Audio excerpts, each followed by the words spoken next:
In the last Better Call Saul video breakdown, we went over all of the Gene scenes in order, and we broke down exactly what each of these scenes means for the ending of this character. But there's one thing that needs a little bit more discussion, needs for us to talk about a little bit longer, and that is Jeff. Was it truly a coincidence that they ran into each other? Or was he sent there by someone? And who would that someone be? Well, could it be Kim? Is Jeff working with Kim? In this video, I'm going to break down that whole theory and tell you exactly if that's what's going on.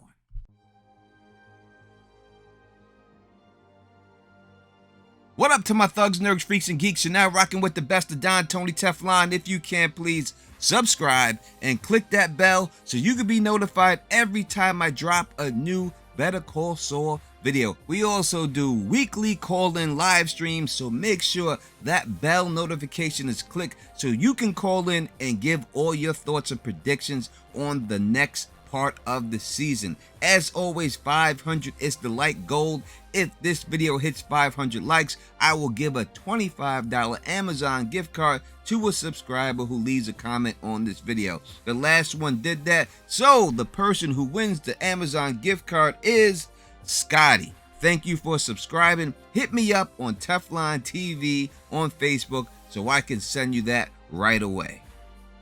Now, with all that out of the way, let's get into this video. Is Jeff working with Kim? I think there's a big possibility that that could be the case. Let's break down his background story first and then go into why I believe this is the case. Jeff lived in Albuquerque at one point with his now ex-girlfriend. Now, he claims that during this time, he became a fan, or should we just call him a stan, of the criminal lawyer Saul Goodman. And he says this was because he's seen his commercials on TV all the time. Now, later after this, he moved to Omaha, Nebraska, and this is where he became a taxi cab driver. Now, can we truly believe this story? Is it truly believable that someone would see the commercials of a lawyer and become a fan of this person just because of these commercials? Now, I've seen a lot of lawyer commercials in my life, and at no point have I ever become a fan of one of these lawyers. So to me, this screams bogus. This seems to be a cover story, just like we see Gene is a cover story for who he truly is. But how do we make the connection from him to Kim? Now, these are great writers for the show, so they could not just give that away. They would not just give that away, but they would have to put that in motion so that when you look back, you could say, I seen the clues that were there. And in order to put those two together, they would have to introduce a MacGuffin. A MacGuffin is an object, event, or character in a film or story that serves to set and keep the plot in motion despite usually lacking intrinsic importance, saying that what you're setting up is not supposed to be obvious. It's supposed to be some run-of-the-mill thing that you wouldn't think about at that particular time and only would be able to think about when you look back. So is there something like that that connects Jeff and Kim together? And there is. While Gene is at work going through the motions of his job, all of a sudden, out of nowhere, he passes out onto the floor after he is taken to the hospital, which he is later cleared from being seriously sick. What they do set up in this scene, though, is that his identity is called into question, and the fact that he's not sure if his fake credentials are going to go through. Now, eventually, his fake credentials do go through, and that is avoided. But what they use that for is to set up that his identity could be blown, that something could go awry and someone might know who he is. Which leads us to the next scene where he gets in the cab and he meets Jeff for the first time. Now remember what we just talked about before, a MacGuffin, an object usually lacking importance. And while he's in this cab, he notices something, and that is an air freshener that says Albuquerque. And this is when we see Jeff stare him down. They focused on this item a little bit too hard, but why would they focus on this item? Well, if we go to a different episode where we see Kim in court, we can clearly see Kim hold up the exact same air freshener in court. Now look, if this air freshener wasn't important, then why use this exact same one? If they just wanted to use an air freshener, why not use a magic tree? Everybody in the world has a magic tree, but specifically they used this one. Now remember the storyline that we got from Jeff. He lived in Albuquerque at one point, which means he's not from there. So why would this air freshener hold significant meaning? I mean, this motherfucker don't smell that good, and there's no way it still smells after all this time.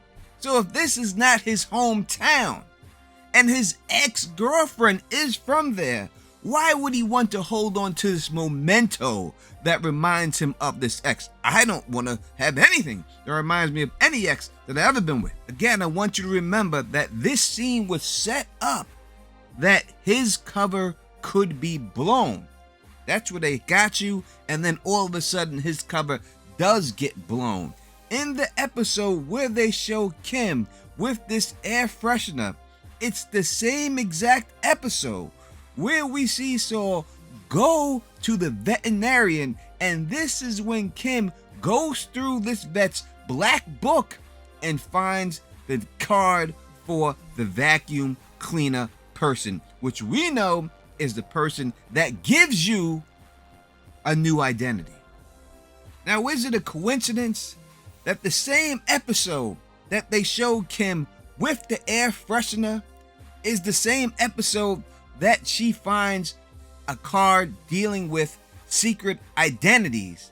And then the next time that we see this air freshener in the show, Jean's identity gets blown up. Also, the episode that we see Kim with this air freshener in her hand, that episode is called Axe and Grind, which is easily a take on Axe to Grind. And does Kim have an axe to grind with Jim? Does he sell her out by the end of this? Does she go to jail for a little bit of time? Does he do something to her that makes her upset where she has an axe to grind with him, and that's why she sends these people to go get him? Later we see Saul, should we say Jean, get confronted again by Jeff, but this time at his job, and makes him do a little dance for him. Basically, after he does this little dance for him, he makes a call to the vacuum cleaner person saying that he may need to be extracted. He may need to get out of this situation because his cover could have been compromised. So how would Kim find out exactly where he is? Well, we seen earlier that in that episode, the same one that she had the air freshener, she discovers the card of this same man. Also, this is the scene that the veterinarian is saying he's sick of all this and wants to get out. But Saul does not want him to get out. He thinks he's stupid. He's like, all this passive income. And yet he wants to get away from all this money. And Kim says one thing after that. Did you see how many people he had in the book? I mean, he's raking it in day out. His passive income, minimal risk. I can't believe he's walking away from that. Well, he knows what he wants. In that scene, the veterinarian wanted out. He's done. He doesn't want to do it anymore. But yet, Saul wants to stay in. Kim says he knows what he wants. What if after the murder of Howard, Kim now knows what she wants and she wants out? But Jimmy, can't give up that passive income. And this is the reason why they separate in the end.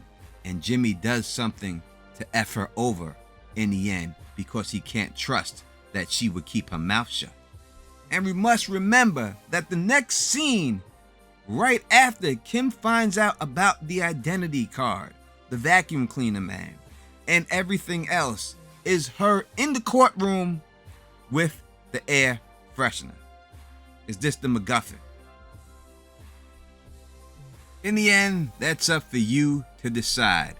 I just can put what I could put out there for you. But you tell me in the comment section, what do you think about this?